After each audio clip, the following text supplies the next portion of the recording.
All right, so big day today, and today's the day that we're going to get the subframe put back into the car.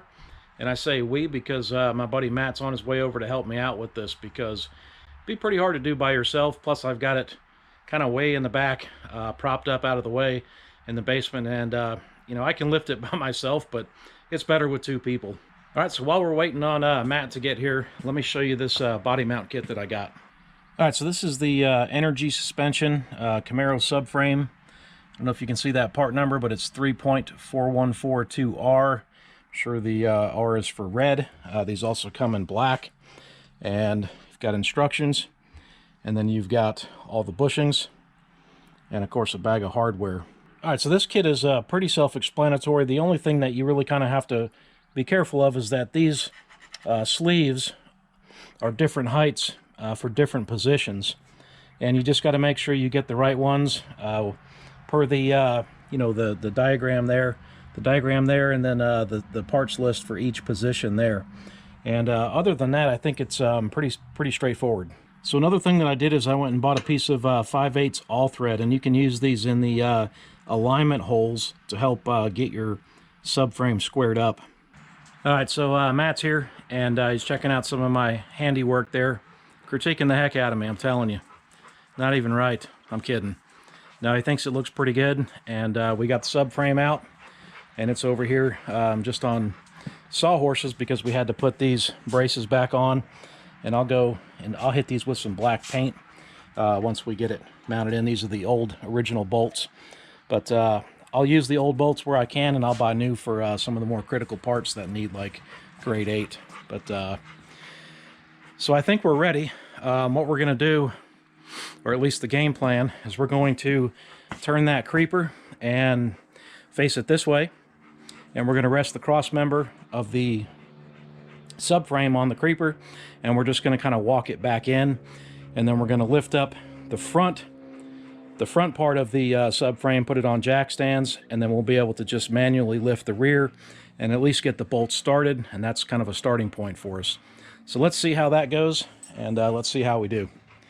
And we got Casey, who's very calm and quiet, and then we have mouth breather over here, Jake, who can't stop panting because she's here. So hey, it is what it is, right? All right, so let's see if we can do this.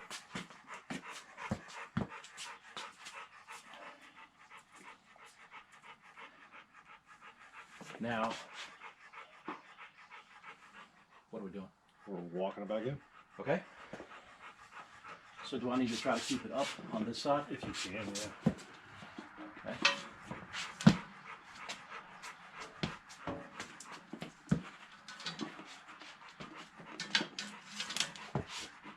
Those things would be in there. Why don't you get out of the way? You can push down on it like that? Right.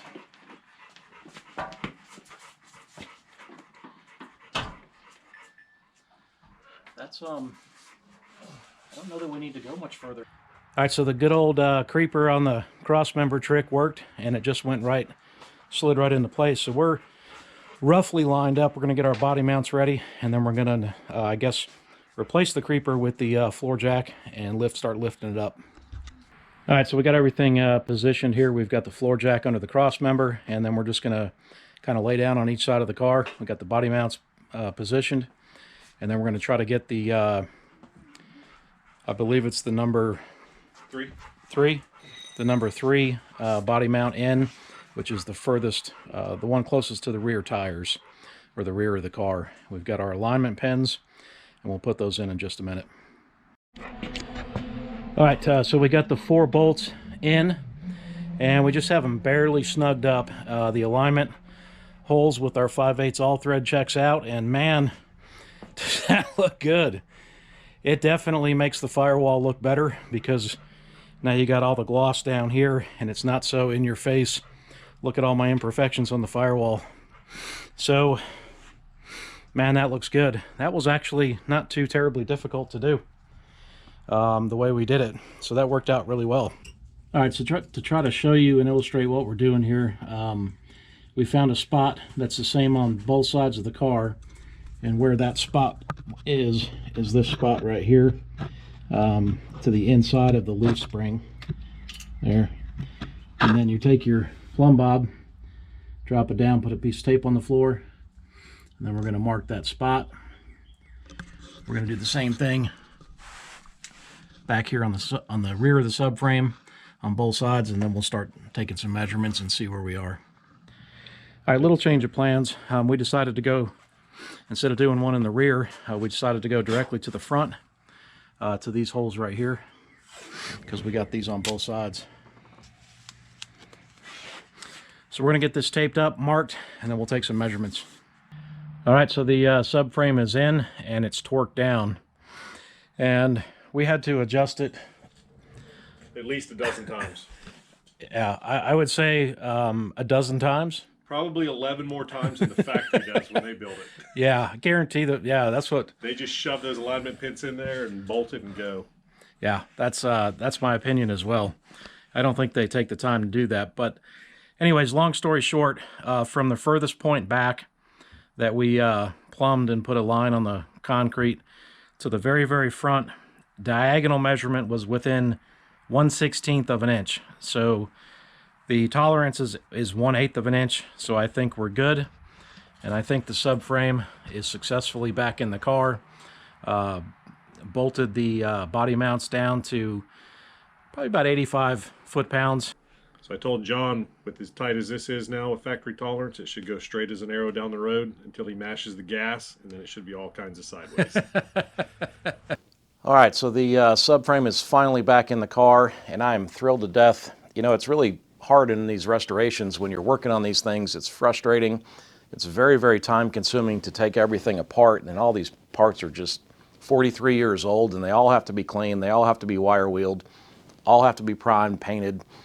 And to make it to kind of a big step like this and getting that subframe back in there when it's clean, painted, and it just really makes the firewall look great. It kind of tones that down a little bit, which I think needed to happen. And I just couldn't be happier with completing this step in the process of rebuilding this car. So now that the subframe is back in, I can move on to, and it kind of opens up the door to put the new front suspension on, the new brakes, and the new steering parts that I bought for the car. And I'm going to show you guys that in an upcoming video. I'm going to walk you through the parts and the part numbers of everything that I got for the front of this car. Some of the stuff that I got is upgraded from the factory. Some of it's, you know, just replacement parts. And I want to make sure that the front end of this car is really solid, new ball joints, all that kind of stuff, new bushings. And I'll show you guys that again in an upcoming video. All right, so I want to go back to the subframe for just a minute because this video kind of went quickly and it's really difficult to film underneath the car. We did a lot of off-camera work and our schedules, Matt and I's schedules aligned. We only had a short period of time to get this done. So I want to make sure that I cover this because I don't think I explained it very well as far as what we were doing with the alignment of the car. So in the video you saw Matt with the plumb bob, and essentially what you have to do here to align this subframe is you have to identify 2 points in the back of the car on a fixed location, one on each side and one on each side that are the same on both sides. And that was the hole that I showed you guys in the video right there by the front of the rear leaf spring. And once we identified that hole, we dropped a line through it, or put a line through it, and then held that plumb bob until it stopped moving, put a piece of tape down, put a little dot with a marker, so we had a starting point for measurements to make sure that we were square.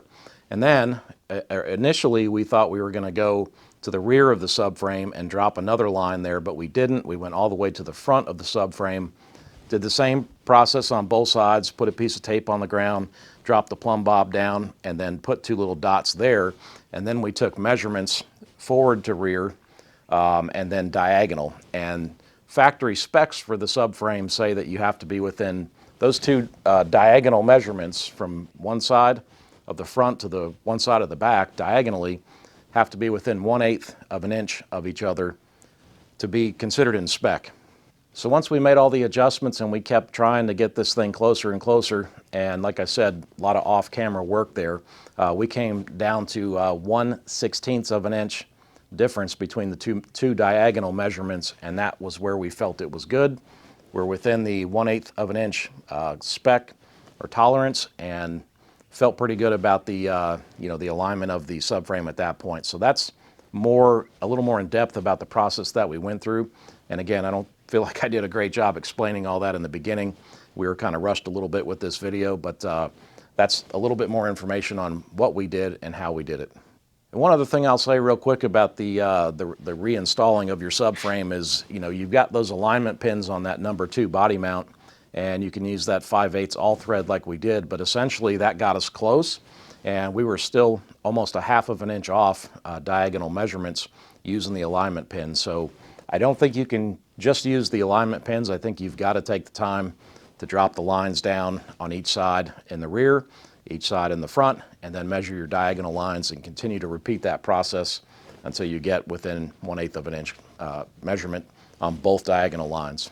All right, so really big step done, at least for me. I'm super excited about this. It really, once again, kind of opens up the door to putting the new front suspension, the new steering, the new brakes that I got, and I'm really excited to show you guys that in the next video.